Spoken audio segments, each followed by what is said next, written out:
Hi. So all of my kids came home with homework this week that involved inequalities. So it seems like now might be a good time for a refresher video for the parents out there that are trying to help their middle schoolers with homework this week. So we're going to take a look at a couple of basic examples to remind you the steps that we have to take to get the variable by itself, and then how to also draw it on the number line, which for me was not something I learned in school. I actually learned it as a teacher. So here we go. All right, so this first equation that I have at the top here, the idea is to get x by itself on one side. So what we're going to do is begin by adding 4. We always start with the add and subtract step. I'm going to add 4 to both sides. If instead of an inequality, this were an equal sign, the steps would be exactly the same.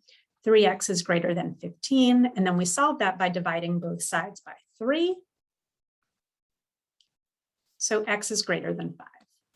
Now on the number line, you don't have to have too much on here, really just the number that came with your problem. So I'm going to add a 4 and a 6 on mine. At the number 5, we use an open circle to say that this is where we start. The reason we're using an open circle and not a colored in circle is because of this sign right here.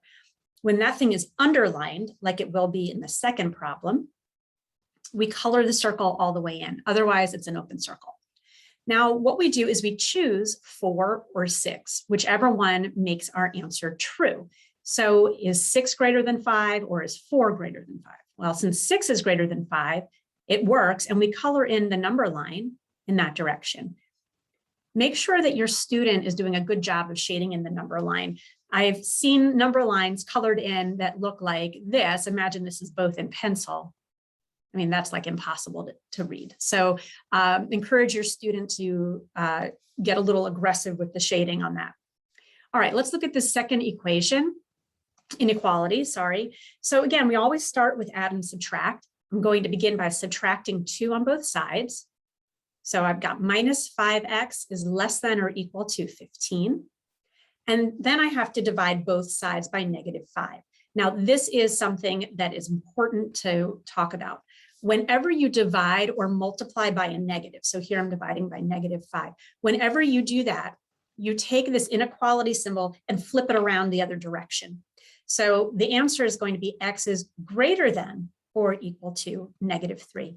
That's a very common source for errors. So that would be a place to check on your students' work.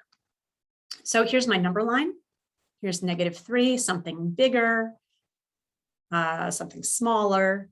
Now at 3, which is where my graph starts, I'm going to draw a circle and I'm going to color it in. The reason I'm coloring it in is because my sign has underline underneath, which means equal to. And remember from the first example, it was not equal to, so we made an open circle. We're looking for things that make this statement true. Is negative 2 greater than or equal to negative 3? Yes, it is. So color in we do, just like that. I hope that helps. And I will make a couple more videos. If there's something that you'd like to have a help video on, just let me know. I'm happy to make it. Thanks. Bye.